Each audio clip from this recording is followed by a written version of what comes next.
There it is. Yeah, whoa, whoa, woo!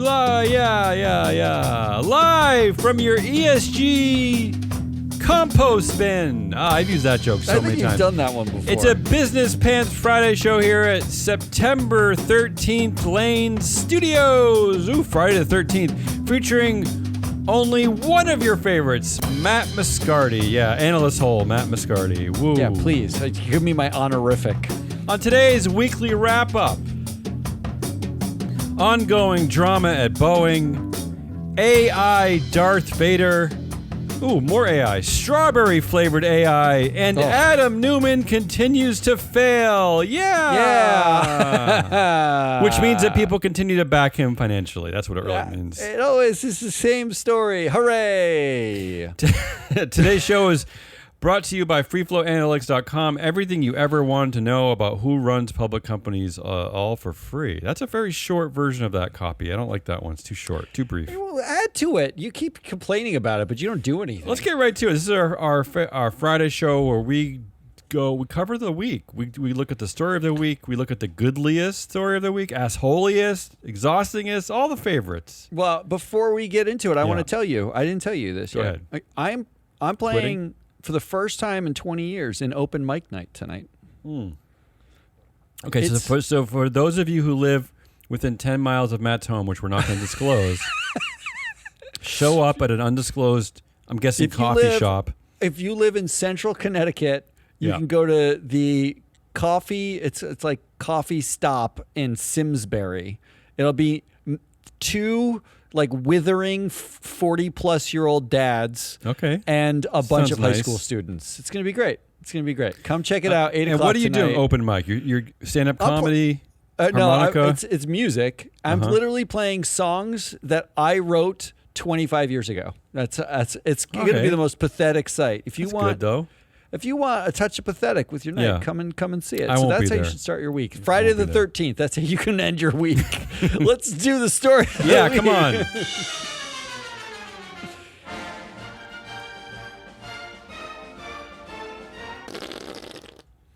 I actually have 5 stories this week. I don't care. That's one more than I usually do, but I'm going to keep them pretty quick. Norfolk Southern CEO Alan Shaw fired for ethics violations, secret relationship. Alan Shaw out at Norfolk Southern. Wow. The crowd is so shocked by that. Fired for cause, consensual relationship with the company's chief legal officer, Nabanita Nag. The new CEO is Mark George, the current CFO. So here's the amazing part about this story. Yeah. Ancora, the activist investor who in the spring went after Norfolk Southern for effectively being terrible for years and years and years. Apparently, the news reporting on this, and I don't know how true this is, but if it is true, is they got wind of this relationship. How they got wind of the relationship is either through the board, because the board was doing an investigation or knew, or through employees, and therefore the board should have known. So now you're in a situation where for months, people have known that this is going on. Not to mention that he was doing this under the umbrella of a very public proxy contest, a very public activist pressure. So it's probably the very wrong time to be lying to your board and lying, right? That would be the wrong time to do that. Not to mention, I don't know, infidelity, whatever. I don't know how to say this, except that it is a little bit cute that it kind of burgeoned during a train wreck, an actual train wreck. According to reports, because they had to be together so often in East Palestine, Ohio, to deal with the after effects of the train wreck, they got to know each other a little bit better. I kind of love that. It's so it's like the beginning of a Disney story. Except you're right, and a lot of the reports are indicating that they made it very obvious because they would not stay in the same hotel as everybody else. They would go off to their own separate meals. They did all these things that would suggest that at least one member of the board knew what was going on. I mean someone must have heard or tattled or something. I'm just waiting for Disney to option this as a story at some point. That's one I won't be watching. Next story of the week: Boeing, always in the news. Boeing, our favorite company, Boeing. Oh, another one. This one makes my head spin. On Tuesday, Matt, on our Good Game show, we reported that basically they had created a contract with workers that was the business news was calling a huge victory for the new CEO Kelly Ortberg. Calling it an amazing contract.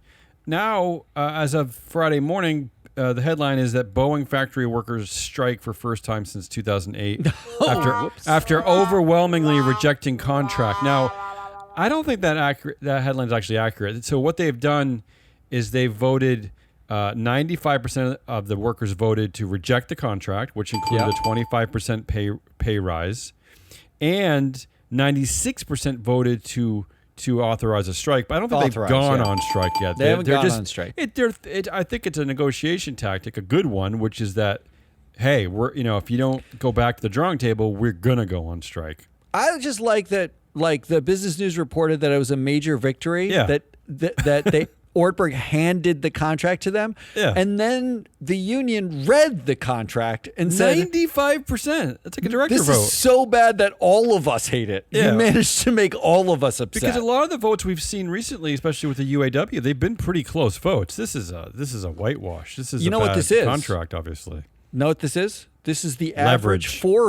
average four vote for a director in the United States. 96%. It also represents yet another reason why corporate governance is so important. That that appointing Dave Calhoun as CEO after these incredibly tragic events, having him oversee this terrible safety culture, just not taking it seriously that you needed new blood on your board.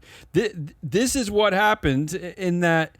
Your labor force, your union realizes that we have an incredible amount of leverage right now because you guys suck, and we're going to basically do what we want, right? Yeah. And make no mistake, you need us, or this company's going to blow up. You need us. This is Dave Calhoun's watch. This isn't Ortberg's fault. This is the extension of the dude who quit when he felt like it, and real investors leverage. paid. Investors paid this guy on the way out. As he's walking out the door, he's got a barrel of money, and he's saying thank you. What has happened since? They're authorizing strikes, planes still falling out of the sky. Yeah. No one wants to work with them. And again, we warned you for years that the culture by appointing Dave Calhoun, the culture had not changed. You had actually not addressed any problems. Yes, that's the second story of the week. Third story, big shakeup at Southwest Airlines. So Elliott Management. Is that what they're called? Elliott Management. Elliott activists? What are they called? Yeah, Elliott Management. Elliott. Just the Elliott's investment. They've been fighting for Southwest for a while to change a lot. So the big news is that 6 directors are stepping down, including 6 directors and executive chair Gary Kelly will all be stepping down. That's a lot. That's a big shakeup. We don't know the names of the 4 new directors who will be joining in November, but that's a big deal. A lot going on. And you know what? According to our data, that represents 62% of total influence. Data that you can only get at freeflowanalytics.com, which is actually free right now. Which is free. You can just sign in and you can see it. But I think it's fabulous. I'm a little sad that it kills our Southwest case study that we send to clients. I don't agree with you. This with Boeing, with Norfolk Southern, this is like all of our talking points, right? It really has been a banner year for Free Float calling it because unlike Jeffrey Sonnenfeld, who pleaded with the masses to keep Alan Shaw, we were right on the side with Anchor Holdings. We gave a slew of evidence of why actually Alan Shaw should be out and the board should be overturned. It just happened in a different way than we predicted. That's all. Well, we said that we wanted to remind investors that they don't have to put the CEO on the board. That's not, you can fire him from the board and keep him as the CEO, and therefore you have an independent body overseeing the CEO. That was our recommendation. That's what we recommended, yeah. And turns out, if there was an independent body overseeing Alan Shaw, he would have already been gone. He would have been gone months ago. It's true, actually. Yeah, it's probably the fact that he was controlling the board is the reason why the board was inactive in identifying this relationship. They must have known. I mean, I know we're back up to story number 1. Of course they know. But they must have known when Ann Cora got seats on the board that they were just going to have to fire him, and they were just waiting for a time. They must have known, right? I'm guessing gossip at that level is the first thing that they titter and teeter about in their meeting. They must love gossip like this in boardrooms. I'm sorry. You know they love it.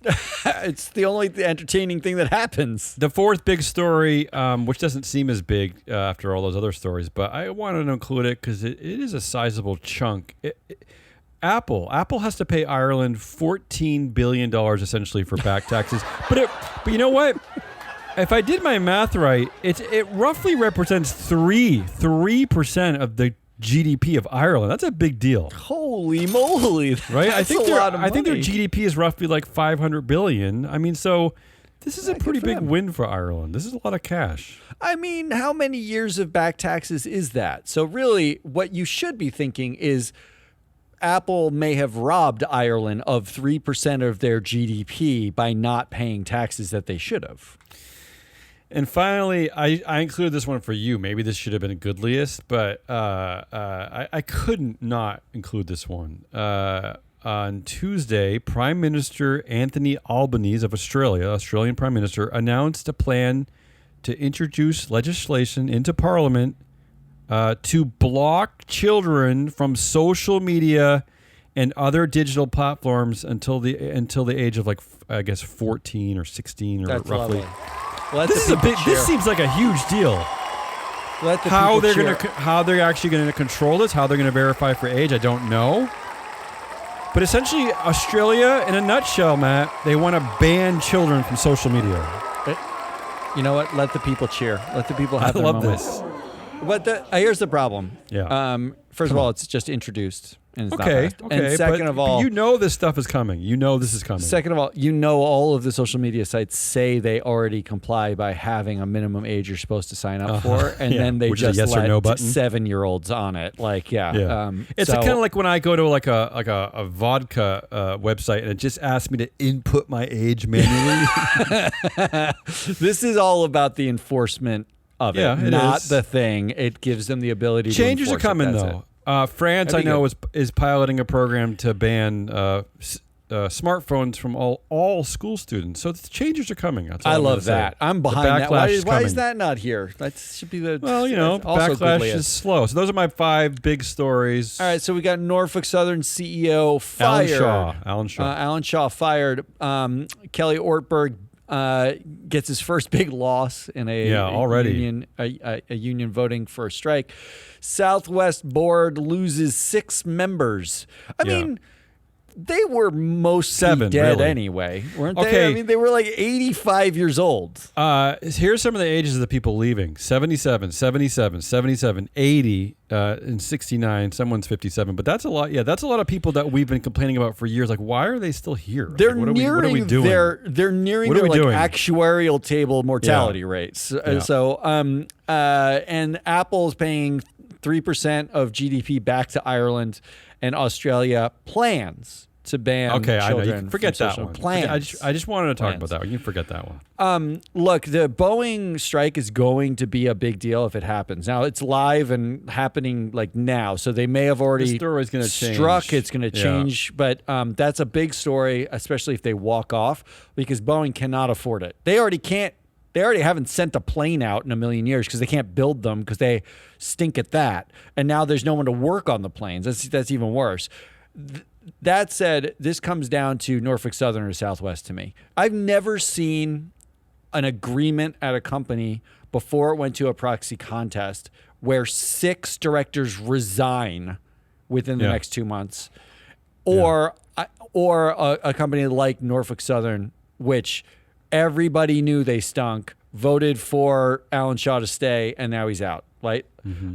I am going to go. Much as I'd like to harp on the Norfolk Southern thing, I'm going to go with Southwest, and I'm going to go with Southwest because I find Norfolk Southern mildly cute, even though I shouldn't. I'm going to enter. I got 2 things to add here. First of all, according to CNBC. 30,000 Boeing workers actually did walk off the job early Friday. So the strike has happened. There's already a work stoppage. That was fast. And second of all, to add to the Norfolk Southern story, I'm gonna enter a little ESG conspiracy theory here. Ooh, Okay. I like this. Remember we talked about for a long time, why the hell did Jeffrey Sonnenfeld suddenly come out with a 90-page report supporting the CEO, Alan Shaw? Yeah. No one could figure it out. In fact, even You Anchor wearing a Holdings, tinfoil hat right now, right? That's what even we're doing. Anchor Holdings itself filed in their proxy contest. They made filings saying why, like who's paying doing? for this? What are you Yeah. doing? Like, Yeah.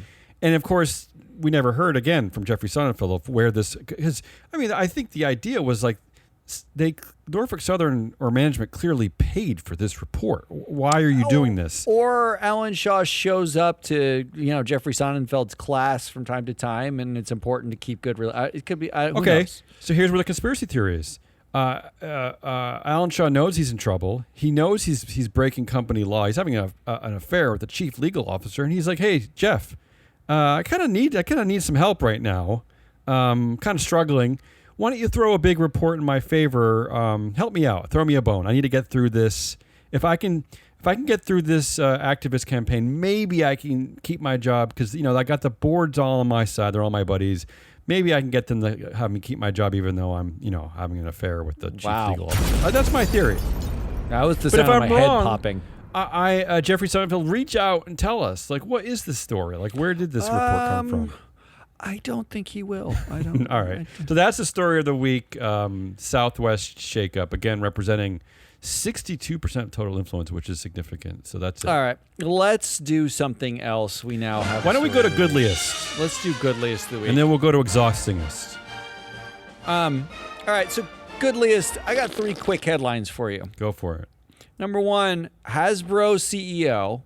Now remember, Hasbro was in the Goodliest last week. Yeah, didn't you already mention Hasbro? D&D, something to do with autism? Yeah, in fact, the thing I said about Hasbro last week was Hasbro becomes a healthcare company because Dungeons & Dragons was shown through a study to actually help kids with autism. Well, this week... which is, to me, way better than like shoving pills in your kids' faces. I like that more.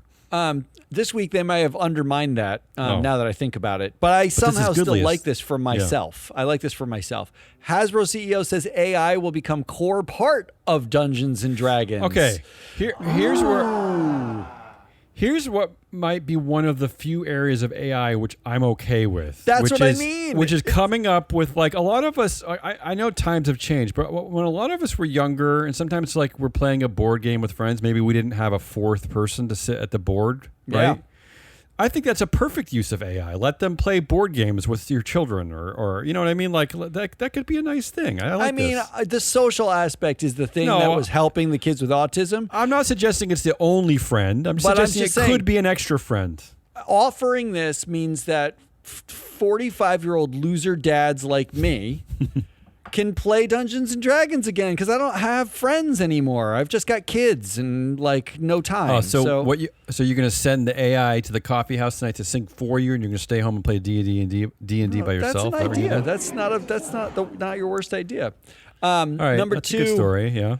American Airlines flight attendants ratify new contract with immediate raises topping 20%. Now, this proves what leverage means at Boeing, right? Because they rejected 25%. This is an honorary RE Goodliest. If it's a labor thing and there's a contract involved, that's good. She's in it. I like it. So, I was looking for batteries and labor stories. And this is I don't like batteries. I don't care.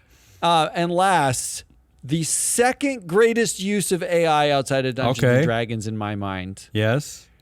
Before he died, James Earl Jones signed paperwork to voice Darth Vader using AI. That's nice for his family, right? More money for his family. I mean, I don't know anything about the money. I don't know if they ripped him off. Well, he's dead. He's not going to get the money, Matt. You know how that works, right? What I know is that these are acceptable uses of AI. This to me is what it's 2 things should be used for. I read that James Earl Jones got $7,000 for Star Wars, but I'm sure he got more money as the franchise went on. But he got $7,000 for his first role as Darth Vader. Yeah, I think his first licensing deal made up for it, probably. Yeah. But yeah. And the second thing is, I don't know much about Star Wars anymore. Is the franchise? Like I was kind of out with Return of the Jedi. Is Darth Vader still a part of every Star Wars movie? Yeah, he was in the Mandalorian. He was in he was they bring him back. He was in the new movie where they had a fine. vision. So yeah, you can. I don't but know. Mostly, honestly, mostly what they use his voice for is video games. That's okay. And there's a ton of money in just. I guess this is cool. Like I don't know why you couldn't find an actor to do the dumb voice, but whatever. I guess have this you is heard his cool. voice? Nobody like could do it. that voice. I don't know if that's true. He's got a singular voice. Like Morgan Freeman has a singular voice. Like Matthew McConaughey has a singular voice. But I guess I don't care. I guess I don't really care. Oh, there we go. Now we're correct. I mean, but you're right though. This is one of the acceptable uses of AI. I'll give you So now this. I've got basically my three goodliest are 2 acceptable uses of AI as Dungeons and Dragons and Darth Vader, and 1 ratification of a massive contract for real people. And thank God Sam Altman was not involved, because Sam Altman would have just stolen his voice. Yeah. So yeah. ScarJo. So hats off to Disney for actually like paying the family some money. I don't want to be boring. I don't want to take the boring one, which is American Airlines. Yeah, that is boring. You know what? I'm gonna vote for. I just like this idea in general of like other types of companies being part of the healthcare industry. I loved your report earlier this week about how Hasbro should be considered a healthcare company, right? Because saying that they help autistic kids when Right. they play a game. Yeah. So I'm just gonna vote for the Hasbro store just because I just like this train of thought that you know what? you have. That's not only correct, it's fueling my desire to go back to being 12. Yeah. That's it. That's good news of the week. Let's do Hasbro's- exhaustingest. And can You I ready just for say, before we go over, is that I think I might start a new stat, but the stat being, do business news headlines ever name the CEO? So far, the answer is no, because we have Norfolk Southern CEO, Boeing CEO, Southwest CEO, Hasbro CEO. They never give you the names of these stupid people. we don't care about those people. Why? People Why matter. don't we care? Why? People don't matter unless they're playing Dungeons and Dragons. Then we can replace them with the Yeah. AI. That's it. Yeah. On to exhaustingest. Let's keep it rolling. That's a nice segue. I feel like we can get this show done in less than 2 hours a day. Exhausting is the week with me. I'm channeling the great Jesse the Money Whisperer here. I'm really not. I just picked 3 stories that exhaust me. But I'm honoring her and her new baby. Adam Newman, back in the news. Weren't you mentioning failure at some point? So we did a proxy countdown in which we talked about the Darden Restaurants board. Oh, yeah, a bunch of and failure. recognized the fact that these are Failure basically munchers. 9 people who just are fail adjacent or failure artists. So, speaking of which, Adam Newman, here's the headline. Adam Newman's climate startup is quietly refunding investors after failing to launch a crypto token. We There failed it again, is. Matt. Hey, you know what? This isn't exhausting because at least investors got their money back this time, and whatever. he didn't get it. What I'm exhausted is just the who VC gives its capital to. Yeah, is basically what correct. I'm about. Why do we keep giving that guy money? WeWork, one of the most famous collapses in corporate American history. That should be it. That's it. You're done. I don't care. You know what? Like, good luck to you, Adam. Matt in fact, you Levine- walked away with a lot of money, but we're not going to support you anymore. Matt Levine has this whole theory that if you lost $1 billion, it doesn't say that you failed. It says that someone trusted you with $1 billion. Yeah. And that's the whole theory. And that's the thing with Adam Newman. He's right. And the fact is, people look at him and they're like, that guy took $1 billion and did something. That he failed is not the point. It's that he knows how to manage it. And it's so dumb. It's so dumb. Stop it. Yeah, it's founder fetish, and it's stupid. You're right. The next exhausting story of the week, back to Boeing. I just don't like the way sometimes, again, we're not naming the person here, but it's Kelly Ortberg.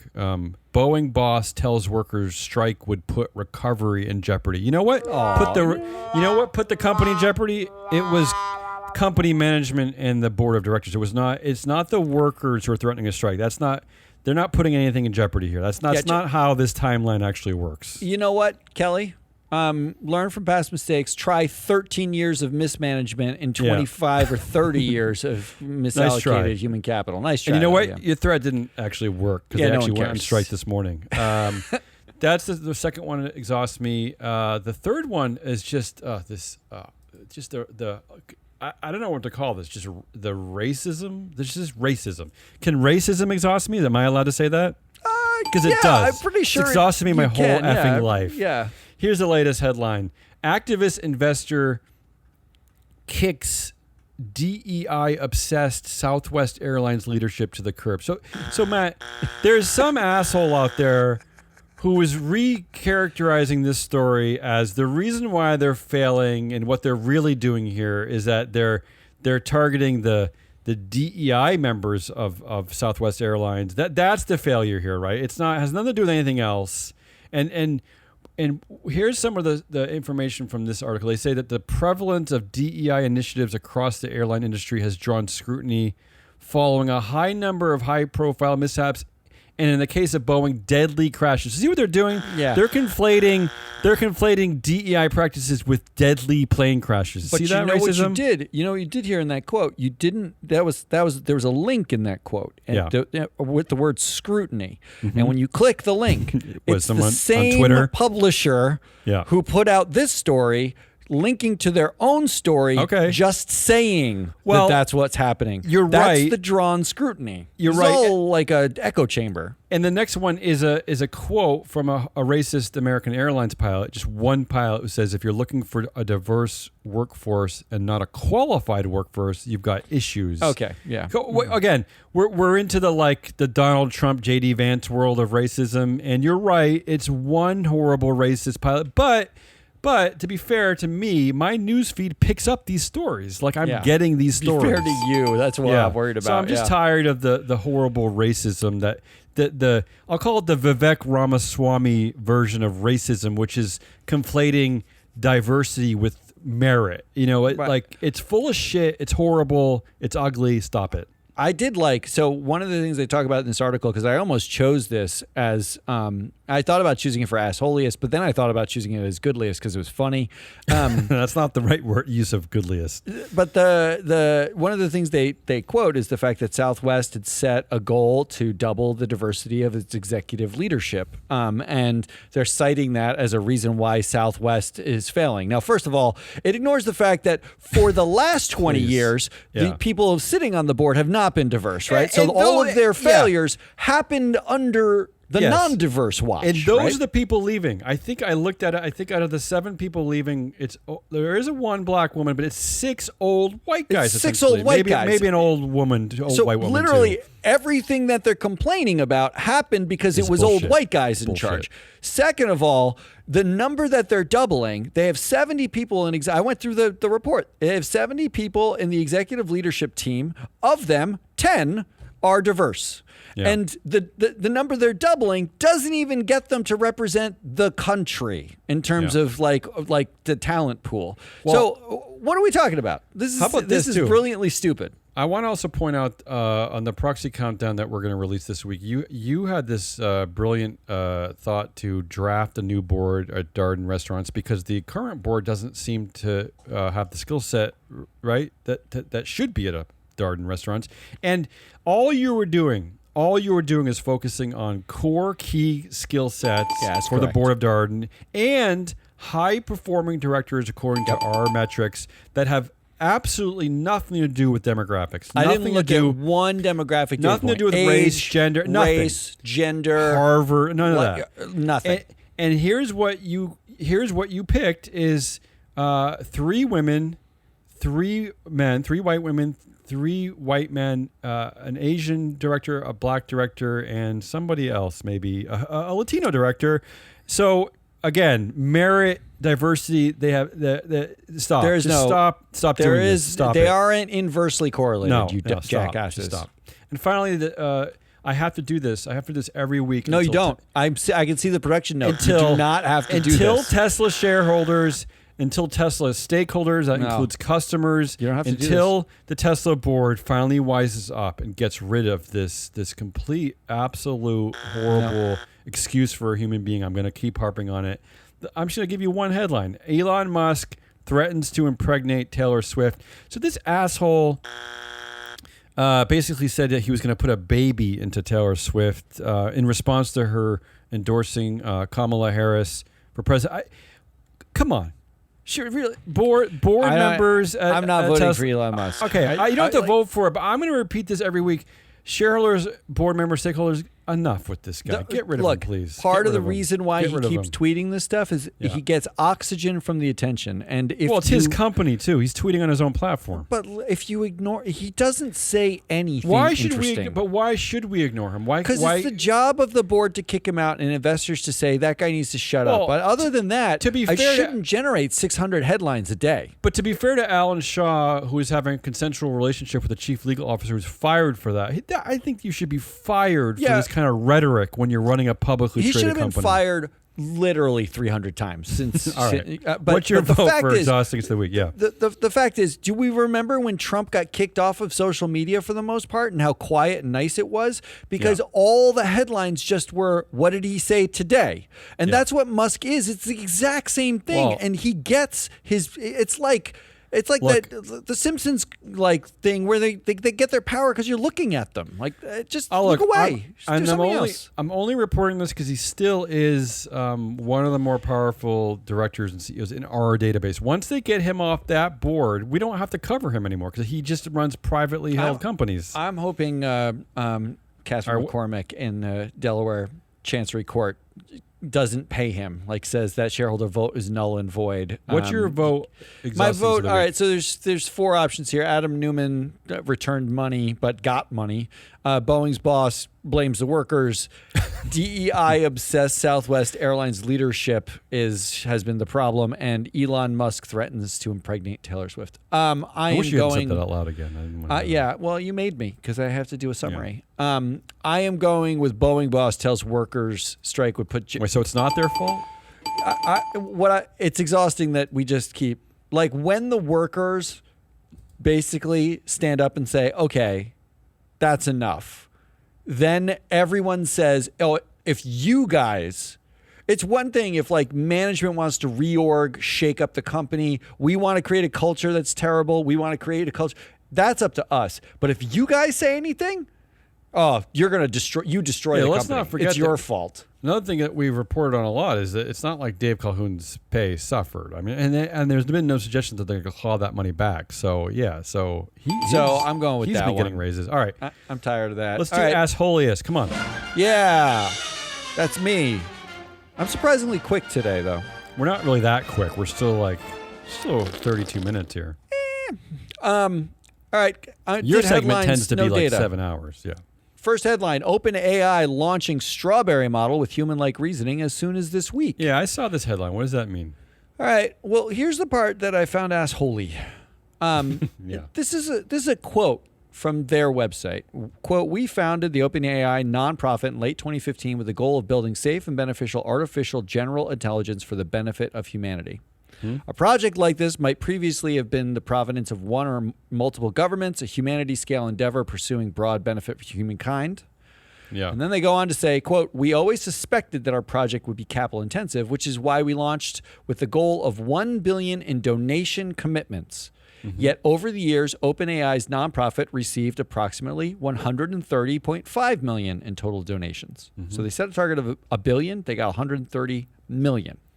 Okay. It became increasingly clear that donations alone would not scale the cost of computational power and talent required to push core research forward, jeopardizing our mission. Uh-oh. Here is the problem. Here are clues that humanity didn't ask for this. That's the part I giggled about when you said for the benefit of humankind, for humankind. We've spent so much time talking about the nonprofit and its mission was supposed to be protecting humanity from AI and for the benefit of humanity. Humanity did not want this literally at all. Still doesn't want it. There are tech bro Jesus complex assholes here that set the goal of for the benefit of humanity. That goal was set by Sam Altman and Elon Musk. They set a target of donations and then got none. 100 million of that 130 million came from Musk himself, and the rest came from Reid Hoffman and a couple other tech bros.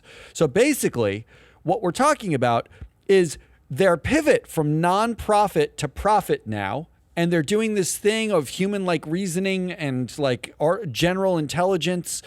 No one asked for it. I mean, it really no one in the humanity part of the benefit for humanity wanted this to put at this all. to put this in the context of the presidential election, the only thing that's polling worse than Robert F. Kennedy Jr. is probably AI. It's unbelievable to me. Nobody likes him or it. Unfathomable to me how much of a gaslight the nonprofit of OpenAI has been.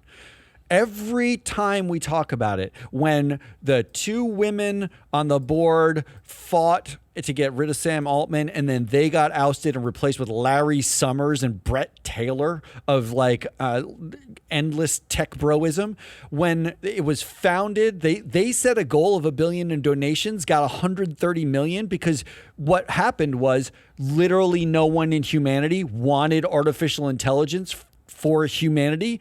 Only the tech pros wanted this. They're the only ones who wanted to benefit from this because they knew they'd make all the money from it.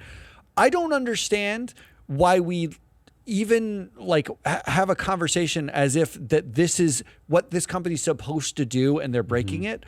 What they were supposed to do was what they set out to do, which is get money for themselves, making artificial. It was some like mad science gone wild. It was like Frankenstein-y stuff, and it's tech bros being tech bros. Yeah. Break it and ask for like forgiveness later. Look, I mean, one of the actual brain behind this company and the one who still wants to keep it not for profit is already gone. That's co-founder Ilya Sutskever. Is that his name? He's already starting a new company. I mean, he's already out. But even that fact to me, it's like he's going to start a new company to what? Have war with this company? Like go to war with this company? No, the underlying fact is I don't want AI. I don't want it. I'm with you on that one. It doesn't make my life better. No, I think he left to preserve the non-for-profit nature of it. But yeah, I hear you. Like what I want is more trees and birds. I want clean water. I want food. I want like to light a fire and not worry that I'm going to get bombed. AI solves literally nothing I want to solve. It solves made up problems like I can't do a calendar entry fast enough, so I'm going to talk to AI to make a calendar entry for me. It solves computational problems that do what for the benefit of me or anyone else that we know. Like it makes no sense. I hate it. And everyone involved in it are assholes. All the hype artists, all the people who started it, I hate them all. So that's number one. So number one is basically AI. It's basically AI and the narrative around AI. Okay. That number seems like an easy vote. Yeah, what else you got? Assholiest. Investors in Norfolk Southern. I think that one kind of speaks for itself. Why? Because of how they voted during the proxy contest? They voted for Alan Shaw to stay on the board. Yeah. Can one of you, this is now yeah.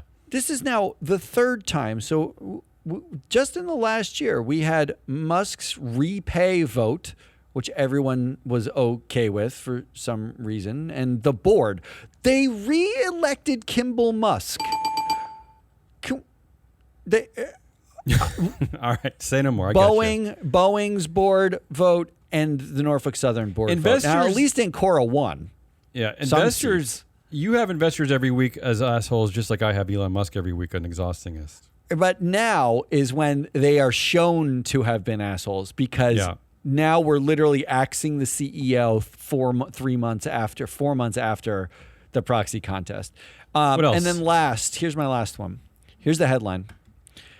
Deere settles U.S. SEC bribery probe into massage parlor, other gifts in Thailand. So this is the suddenly anti-DEI Deere. Where's Robbie Starbuck now? Yeah, Robbie Starbuck is blaming everything on DEI. Yeah, he must be a big Christian warrior, Robbie Starbuck, right? This doesn't sound right. This doesn't sound good. The fact is, DEI and ESG, these things that you hate, are the things that actually matter to running the company. Like they're the human components of this company. Ultimately help prevent things like this because they're interested in things like corporate governance, right? Like accountability. Accountability. Yeah. It's a little weird. So Deere and Robbie Starbuck, you DEI U-turning assholes. While you're rolling back your DEI policies, feel free to pay off your clients by sending them to massage parlors in Thailand. Those are your three. Three assholes, AI in general, investors in general, and Deere. Look, I'm gonna pull an old trick on this vote because I think the AI and the investor ones are evergreen. They're ongoing. We'll continue to hate on them. Yeah, that's true. But when I saw this Deere headline, it did strike me. I did get momentarily angry because it's like, wait a minute, like, are you serious? I mean, you're. The hypocrisy, the what you're focusing on, what you're spending on money on rolling back DEI programs, and this is your priority right now. Like you're choosing racism over what are you doing? So the fine here was $9 million, but meanwhile, how many headlines about this did you see relative to the amount of headlines about the DEI rollbacks? And you know what? Hats off to Reuters on this one because a lot of the headlines that covered this didn't actually go into details about the fact that it was a probe into a massage parlor in Thailand. Like they hid that part. A lot of the headlines just saying, "Oh, it's a small fine, a small the SEC. What do they know? They're a bunch of leftists. Yeah. Ethics, whatever, man." Right, so that's my vote. That's my vote for assholiest of the week. Let's do headliniest. Headliniest. Do we have too many categories? I don't know what you're talking about. All right, I'm going to start this one because I just loved it. And the context for this choice is Elon Musk. Oh, okay? God, why? Because we always complain about how stupid investors and shareholders are for keeping on this guy who's not only a virulent misogynist and racist and just asshole and maybe bad at what he does. But yeah, that's true. Except for the fact that yes, he controls a meme stock that seems to go up sometimes, but that's not the whole point of a corporation. Not just one. It's not just your share price. But anyway, we try to push him out for thousands of different corporate governance reasons, including that he's the CEO at 17 other places. He's clearly not a full-time CEO at Tesla. I mean, we know that's a joke. It's an absolute joke. But here's the headline.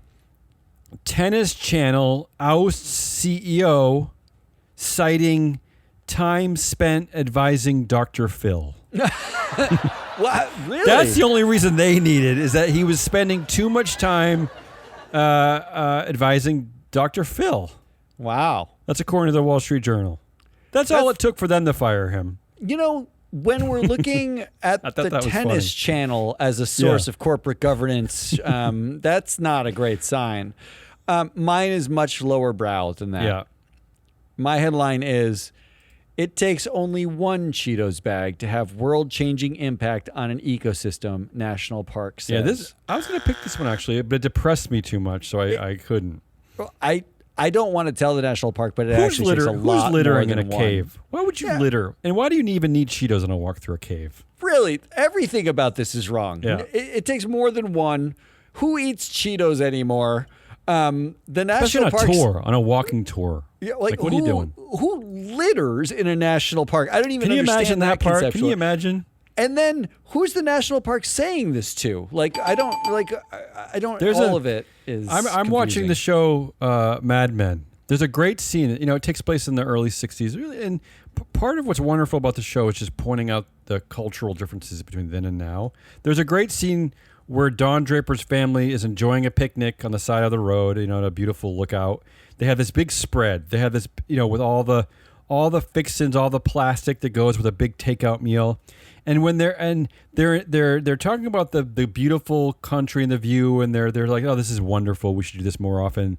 And then when they're done with the meal, they get up and they go into the car and they drive away, leaving all of the plastic litter because that's what people used to do. They didn't care. That's what they did. But you know what? Now we know that you don't leave Cheeto bags in a cave. In a cave. Yeah. In a cave with caveman drawings. Yeah. It's not Mad Men anymore, so get over it. All right. And no one wins because no they're one wins. both stupid. Let's get out of here. Let's get out of here. Winners. Winners and predictions. That's what we're on. Mine's easy.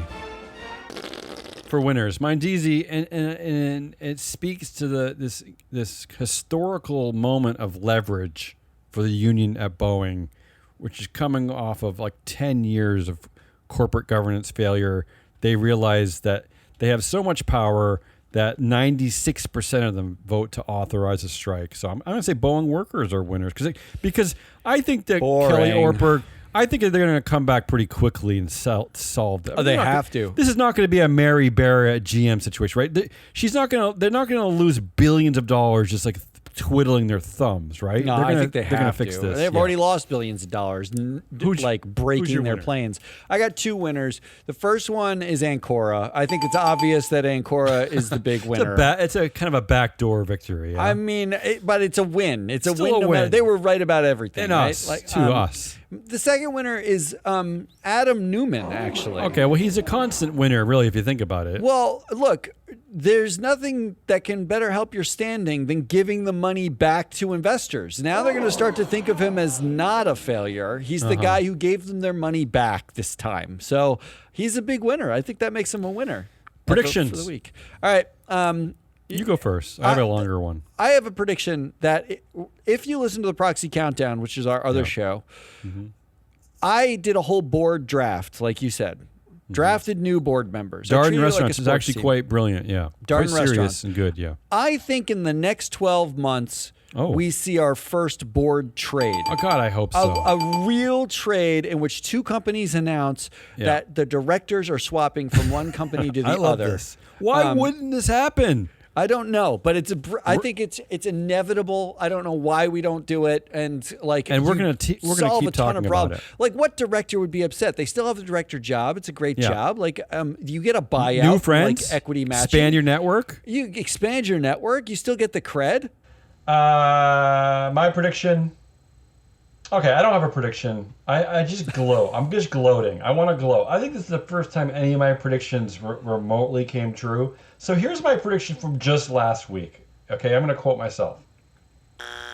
Volkswagen responds to the trial of former CEO Martin Winterkorn by laying off 10% of its global workforce and reducing its commitment to EV manufacturing.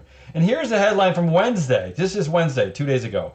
Volkswagen scraps decades-old job guarantees, paving way for layoffs. Come on. Wow. I got something right. Be proud. It's not a happy victory. It's not a happy prediction. Yeah. That's all we got. That's Hazelnut Rawlis. I'm your analyst, Toll Matt Muscardi. We are Free Float. If you like whatever this show is. Yeah, what is this? What are we doing? I don't know. But if you don't, actually, it's better if you don't like the show, go get our other show, Proxy Countdown. It's a serious show, a lot of analysis. But you know what you can also get now? We have another Free Float Media show. It's called Shareholder Primacy. Us, and it's not us. Yay. It's Mike Levin and Ann Lipton, and they are geniuses. In fact, more people have already reached out to me saying their show is great than asking us about our shows. So it's great. They already have probably a bigger audience, which is fine. We're not in competition. I am going to quietly brood about it, but it's totally fine. That's okay. You're allowed to brood about it. That's all we got. Come back next week. Until then, goodbye.